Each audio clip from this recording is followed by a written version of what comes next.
Hello everyone, আসসালামু আলাইকুম। আজকে সকাল থেকেই আপনাদের সাথে সুন্দর একটা ব্লগ শেয়ার করব ইনশাআল্লাহ। আমি চলে আসছি হচ্ছে আমার গ্রামের বাড়ি, অর্থাৎ শ্বশুর বাড়িতে চলে আসছি। তো আমরা তো শ্বশুরের উপশহরে থাকি, ওখানে আমার নর্মালি হচ্ছে আজকে আপনাদের সাথে যে ব্লগটা মানে যেই জিনিসটা শেয়ার করব সেটা হচ্ছে গিয়ে আমার বিয়ের পরে আমরা যে বাড়িতে উঠেছিলাম বা যে বাসায় থাকতাম সেটাই। এরপরে তো এই বাসাটা কমপ্লিট হয়ে যাওয়ার পরে আমরা এখানে উঠে পড়েছি, কিন্তু ওই বাসাটা মানে ওইখানের যে মায়া, ওই মায়াটা এখনও আমরা ত্যাগ করতে পারি নাই। আর ওইখানে আমরা সবাই একসাথে মানে খুব সুন্দর একটা পরিবেশ, ওইখানে না যাওয়া পর্যন্ত আপনাদের সাথে বলতে পারছি না। তো আমরা এই তো রাস্তা দিয়ে বের হয়ে যাচ্ছিলাম, আর আমরা তো এখন উপশহরে থাকি, তো ওখান থেকেই আমরা হেঁটে যাচ্ছিলাম, ওই রিক্সায় করে আমরা যাব। তো আমরা অটোতে উঠে পড়লাম, আমার শ্বশুর এদিকে বসে আসছে সামনে, আর তালাব তো ওইখানে। আর এই তো দেখতে পাচ্ছেন, আর রাস্তা দিয়ে যাওয়ার সময় এত সুন্দর একটা ভিউ, মানে কি বলবো, আপনাদের সাথে শেয়ার না করে পারলামই না। আশেপাশে শুধু গরু জবাই হচ্ছে, ঈদের জন্য সবাই গরু কিনে নিয়ে যাচ্ছে বাসায়, যে ঈদের দিন রান্না করবে ওইটাই আর কি। আর এই দেখেন কত সুন্দর মনোরম পরিবেশ, সবুজ আর সবুজ ধান ক্ষেত। তারপরে আমিও একটু স্ন্যাপ নিলাম আপনাদের সাথে, সেটাই একটু শেয়ার করলাম, এই আর কি। তো দেখতে পাচ্ছেন কতটা সুন্দর সবুজ, এরকম সবুজে ঘেরা কাদের কাদের গ্রাম আছে আমাকে একটু অবশ্যই কমেন্টে বলবেন।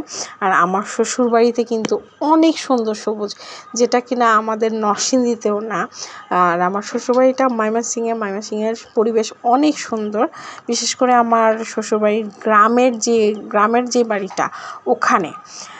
তারপর আমরা একে একে করে ওইদিকে আগাচ্ছি, তারপর চলে আসলাম আমার শ্বশুর বাড়িতে, মানে যেখানটাতে আমি একদম বিয়ের পরে যেই বাসাটাতে আমি উঠেছি সেই বাসাটাই আপনাদের সাথে আজকে শেয়ার করব। যদিও ওখানে কেউ থাকে না এখন আপাতত, একদমই এলোমেলো আর অগোছালো, পরিষ্কার পরিচ্ছন্ন না।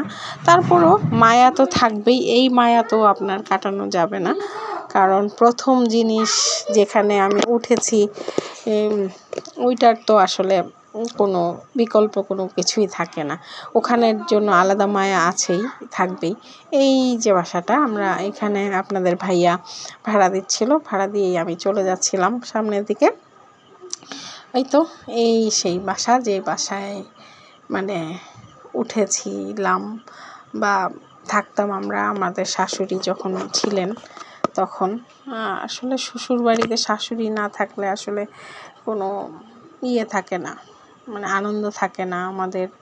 তো এখন শাশুড়ি মানেই আমাদের আনন্দটা একদমই অন্যরকম হয়ে গিয়েছে। তারপরও থাকতে তো হবেই। এই সেই রুম, যেই রুমটাতে মানে আমি আপনাদের ভাই আমরা থাকতাম। তারপরে হচ্ছে এই যে দেখতে পাচ্ছেন কতটা ইয়ে হয়ে গিয়েছে, পুরাতন হয়ে গিয়েছে। মানুষ না থাকলে, যত্ন না থাকলে যা হয় আর কি। তো এইদিকে আবার আমার ছোট চাচি, উনি আবার শুকনা মরিচ শুকাতে দিয়েছিল, এই ওইটা দেখালাম আপনাদের সাথে। তারপরে তালাব আবার দেখাচ্ছিল ছোট ছোট হাঁস।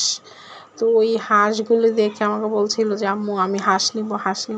তো আমি বললাম যে হাঁস নিয়ে তুমি কি পালতে পারবা, এই আর কি। তো এইদিকে আপনার একটু দেখাচ্ছিলাম গ্রামের পরিবেশটা। গ্রামে এরকম গোবর দিয়ে এক ধরনের লাঠি বানায় জ্বালানি, ওইটা দিয়ে আর কি রান্না করে। আর এই সেই বাসা, যেই বাসাটাতে আমি উঠেছিলাম বিয়ের পরে। কি বলবো। তো আমার শাশুড়ি মানেই আপনারা সবাই দোয়া করবেন, আল্লাহ তাআলা যেন আমার শাশুড়িকে জান্নাতবাসী করে। আর আমরা এখন যাচ্ছি হচ্ছে শাশুড়ি কবরটা জিয়ারত করতে, বাচ্চা কাচ্চা, আমার শ্বশুর এবং আমার চাচা শ্বশুর সবাই মিলে আমরা কবরটা জিয়ারত করে নিলাম।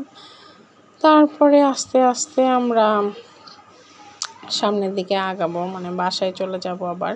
আর এইদিকে হচ্ছে গিয়ে আপনার শাশুড়ি মায়ের কবরটা, মানে এটা হচ্ছে ওনাদের পারিবারিক কবরস্থান, মানে আমার শ্বশুর বাড়ি। এখানে অনেক লম্বা বড় কবরস্থান, অনেক ওদের যত বংশের লোকজন আছে সবাইকেই এখানে কবর দেওয়া হবে। হয়তোবা একটা সময় যখন আমি মারা যাব আমাকেও এইখানেই কবর দেওয়া হবে, সেটাই আপনাদের সাথে একটু শেয়ার করে নিলাম। এই জায়গাটা, এই মাটিটাই হয়তোবা আমার শেষ জায়গা হবে, দেখতেই পাচ্ছেন। আর কি বলবো, কিছুই বলার নেই। তো আজকের ব্লগটা একটু লম্বা, যদিও আপনারা একটু ধৈর্য ধরে যারা দেখেছেন তাদের জন্য অসংখ্য ধন্যবাদ।